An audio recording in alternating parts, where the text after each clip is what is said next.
This step is the second step after checking tube leaks. If in the first step a leak is found, then the next part is replacing the pipe. First of all, we make a smooth screw path into the pipe.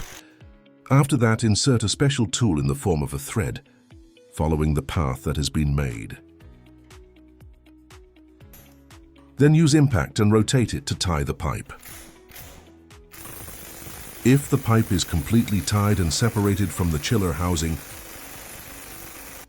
then pull the pipe out.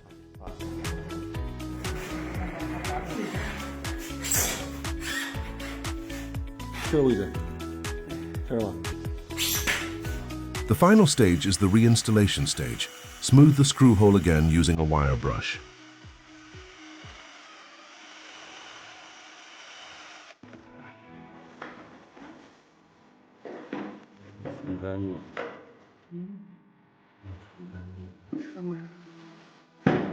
Add a little Loctite. Insert the new pipe into the condenser pipeline and finish. Then why the pipe condenser can leak and become crusty.